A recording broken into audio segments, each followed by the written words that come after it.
1988 में जब भाईजान ने अपना बॉलीवुड डेब्यू किया था, उसके बाद से ही उन्होंने हम आपके हैं कौन, हम साथ साथ है या फिर हम दिल दे चुके सनम, ऐसी बहुत सारी रोमांटिक मूवीज में एक आइडल लवर बॉय का रोल प्ले किया है, जिसकी वजह से 90s में उनकी एक लवर बॉय वाली इमेज क्रिएट हो गई थी। लेकिन अगर हम अभी के टाइम की बात करें तो भाईजान की इमेज एक भाई की तरह है, गीगा चैड, एक बैड बॉय जिसे किसी से फर्क नहीं पड़ता, कुछ ऐसी क्रिएट हो गई है। जहाँ बाकी एक्टर्स काफी स्टाइलिश वे में अपने आप को ऑफ स्क्रीन प्रेजेंट करते हैं ताकि उनके लुक्स और स्टाइल की वजह से वो ऑडियंस का अटेंशन ग्रैब कर सके। लेकिन भाईजान को इन सब चोचरों से फर्क नहीं पड़ता, उनको जहाँ जाना होता है उनकी वो एक जीन्स और एक प्यारी टी शर्ट पहन के निकल पड़ते हैं। तो आज के इस वीडियो में हम सलमान खान की real life, larger than life personality को थोड़ा सा एनालाइज करने का ट्राई करेंगे एंड ये भी जानने का ट्राई करेंगे कि how Salman Khan became a भाई ऑफ बॉलीवुड।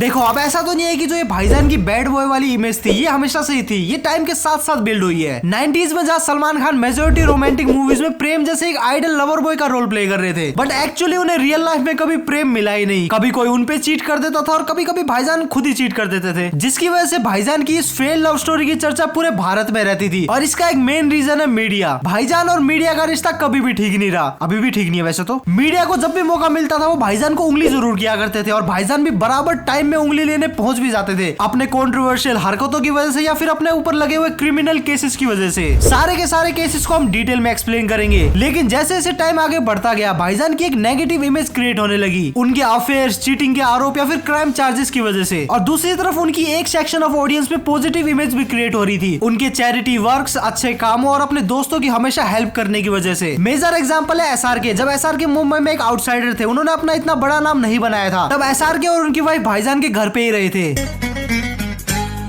लेट 90s में भाईजान अपने लव अफेयर्स और कंट्रोवर्शियल स्टेटमेंट की वजह से सुर्खियों में तो रहते ही थे। लेकिन 16 सितंबर 1998 में जब वो हम साथ साथ मूवी की शूटिंग कर रहे थे, उस दौरान भाईजान और उनके कुछ दोस्त साथ साथ राजस्थान के कानकानी विलेज में घूमने निकल पड़े और शुडाई से शिकार करने निकल पड़े। निकले तो वो घूमने ही थे, लेकिन पता नहीं बीच में भाईजान को कौन सा जोश आ गया, उन्होंने वहाँ पे 2 काले हिरन निपटा दिए, जिसकी वजह से उनके ऊपर वाइल्ड लाइफ प्रोटेक्शन सेक्शन 951 के तहत केस फाइल हुआ। इसके बाद भाई बिंग भाई वो 28 सितंबर को फिर से झोला उठाकर निकल पड़े और वहाँ पे उन्होंने एक और चिंकारा निपटा दिया। फिर इस मामले में इनके ऊपर 2 अक्टूबर को एक और केस फाइल किया गया एंड 12 अक्टूबर 1988 में उन्हें अरेस्ट भी किया गया, लेकिन वो उसी दिन छूट गए थे। आई वंडर कैसे छूटे होंगे। इसके बाद से ये वाला केस भी खिंचता चला गया और खिंचता चला गया एंड फाइनली 2016 में भाईजान को क्लीन चिट मिल गई due to lack of evidence. क्या माल है यार। माल मत बोल तू उसे।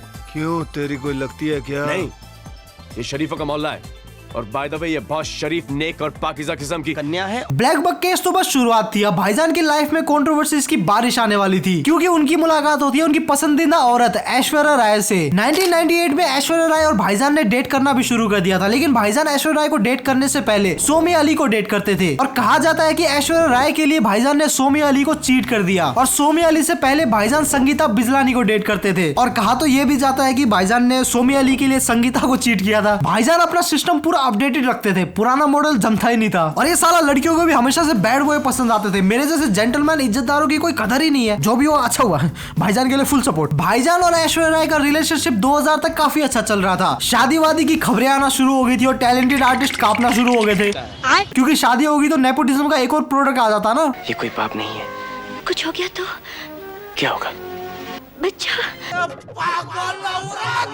छोड़ो ये सब बातें, लेकिन शादी की खबरों से तेज एक और खबर काफी ज्यादा फैल रही थी, वो था भाईजान का टॉक्सिक बिहेवियर ऐश्वर्या राय के प्रति। और सलमान खान की इसी टॉक्सिक और पॉजेसिव बिहेवियर की वजह से सब कुछ खत्म हो गया। ऐसा मैंने नहीं, ऐश्वर्या राय ने बोला है। भाईजान को लगने लगा था कि ऐश्वर्या राय उनको चीट कर रही है विद हर को स्टार्स। बिल्कुल सही बात है, चीट करना बहुत गलत बात है। क्यों भाईजान? मुझे क्या पता, मुझसे पूछी जा रही है बार बार। और इसी एक टॉक्सिक रिलेशनशिप की वजह से ऐश्वर्या राय ने ब्रेकअप करने का सोचा और जब ये बात भाईजान को पता चली तब वो अपना झोला उठाकर निकल पड़े ऐश्वर्या राय के घर की तरफ और वहां जाके बहुत सारी चिल्लम चिल्लियां की एंड इसके साथ साथ ही भाईजान का वो तुरु लव वाला सपना ही रह गया। अब सीधा जंप करते हैं 2003 की तरफ, जहां विवेक ओबरॉय को भाईजान की पसंदीदा औरत पे क्रश आ जाता है एंड कुछ टाइम बाद विवेक ओबरॉय ऐश्वर्या राय की डेटिंग की खबर भी सामने आने लगी। और ये सुन के भाईजान कहाँ चुप बैठने वाले थे, इस बार उन्होंने झोला नहीं उठाया, उन्होंने उठाया फोन और विवेक ओबरॉय को बहुत ही प्यार से समझाया। इतना प्यार से समझाया कि विवेक ओबरॉय ने नेक्स्ट दिन प्रेस कॉन्फ्रेंस ही बुला ली और वहां पे उन्होंने बताया कि भाईजान ने उन्हें ड्रंक कॉल किए, उनको गालियां दी, ये दी वो दी करके बहुत सारे एलिगेशंस लगाए। इतनी गंदी गालियां कि मुझे कहते हुए शर्म आती है। 40 बार in one night, 41 times he has called me in one night. But भाईजान इसका कोई भी जवाब नहीं देते, ना ही कोई एक्सप्लेनेशन देते हैं। कुछ देते हैं तो ओबरॉय साहब के करियर में मुंह देते हैं।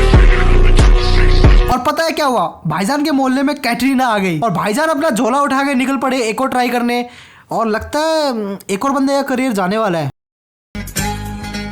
2002 के दौरान भाईजान की मूवीज कुछ खासा अच्छा परफॉर्म नहीं कर रही थी और ना ही हिट हो रही थी, तो हिट की तलाश में भाईजान ने एक साथ 5 हिट दे दिए, वो भी एक ही रात में। 27 सितंबर 2002 को भाईजान अपने दोस्तों के साथ कार से कहीं जा रहे थे, फिर पता नहीं क्या हुआ, इनकी कार एक बेकरी में जा टकरा गई और बेकरी के बगल में ही 5 लोग सो रहे थे, जिसमें से एक की डेथ हो गई एंड बाकी 4 लोग काफी ज्यादा इंजर्ड हुए। फिर 21 अक्टूबर को उनके ऊपर 304 के अंतर्गत एक केस फाइल हुआ और 24 अक्टूबर को उन्हें अरेस्ट भी किया गया और उसके बाद उन्हें छोड़ भी दिया गया। बट एक्सीडेंट के रात ही रविंद्र पटेल नाम के कांस्टेबल ने वो सारी हरकतें देख ली थी एंड वो उस पूरे केस के एक आई विटनेस थे और उनके अकॉर्डिंग गाड़ी भाईजान चला रहे थे एंड भाईजान के अकॉर्डिंग गाड़ी ड्राइवर चला रहा था एंड गाड़ी कौन चला रहा था, इसी चीज को पता करने के लिए ये केस चलता गया और चलता गया। बट इस केस के मेन गवाह पाटिल साहब की 2007 के अराउंड ही डेथ हो जाती है, जिसके कारण ये केस और भी खिंचता गया एंड फाइनली 12 सालों बाद 2015 में ड्राइवर अशोक ने बयान दिया कि गाड़ी वही चला रहा था। जल्दी मान जाता या फिर पैसे कम मिल रहे थे। सॉरी भाई इस अकेले एक केस के ऊपर तो पूरी एक डिटेल वीडियो बन सकती है, लेकिन मैं बनाऊंगा नहीं, मेरे को रोज सड़कों पे निकलना होता है यार। 2008 के दौरान बॉलीवुड की one of the biggest controversy आती है, सलमान खान वर्सेस शाहरुख खान। सलमान ने मारे शाहरुख के मुंह पे घुसड़, शाहरुख ने पोता सलमान के मुंह पे केक। ऐसा मैंने नहीं, उस टाइम पे सब ये मीडिया ने कहा था। तो हुआ ऐसा था कि 2008 में कैटरीना कैफ की बर्थडे पार्टी चल रही थी, जहाँ पे ये दोनों सुपरस्टार भिड़ जाते हैं, जिसकी सीसीटीवी फुटेज ये रही।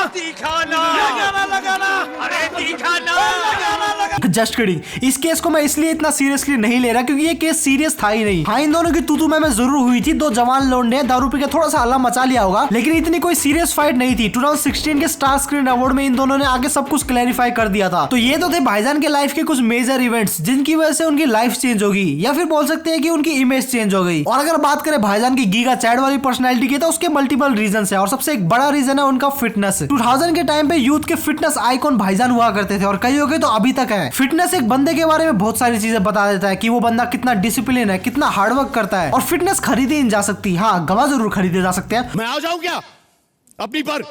मुंह से निकल गया भाईजान, सॉरी। लेकिन अभी के टाइम में तो फिटनेस गवाह सब खरीदे जा सकते हैं। मिल मेरे को कई बार। भाईजान की इस भाई और चैट वाली पर्सनालिटी के पीछे एक और रीजन है उनका ब्रेव और ऑथेंटिक बोलना। भाईजान फिल्म फेयर वालों के सामने फिल्म फेयर वालों की बजाते हैं और मीडिया की तो कितनी बार बजाई है पता ही है तुम लोगों को। और इसके अलावा भाईजान मोदी साहब के सामने कांग्रेस को वोट देने की बात भी करते हैं। हमारी जो कॉन्स्टिट्यूंसी है बांद्रा, यहाँ पर मेरा कर्तव्य होता है कि मैं जाके वोट दूं, वहाँ पर वो हैं बाबा सिद्दीकी और प्रिया दत्त। पार्टी बदल लिया साला। बात तो मैं भी बहुत करता हूँ, लेकिन तुम लोग सब्सक्राइब नहीं करते हैं। अगर तुम लोग नए हो तो चैनल पे बहुत सारी वीडियो है, जाके सबको देख डालो। अगर तुम्हें पसंद आई तब जाके सब्सक्राइब करना। और जो लोग रेगुलर वीडियोस देख रहे हैं, तुम लोग एक बार चेक जरूर कर लेना कि तुम लोगों ने सब्सक्राइब किया है या फिर नहीं किया। इसके अलावा अगर तुम्हें ये वीडियो पसंद आई तो वीडियो को लाइक जरूर कर देना। और अगर तुम्हें रणबीर कपूर के ऊपर वीडियो देखनी है तो ये लेफ्ट वाली वीडियो देख लेना। मैं मिलता हूँ तुम लोगों से नेक्स्ट वीडियो में, तब तक के लिए बाय।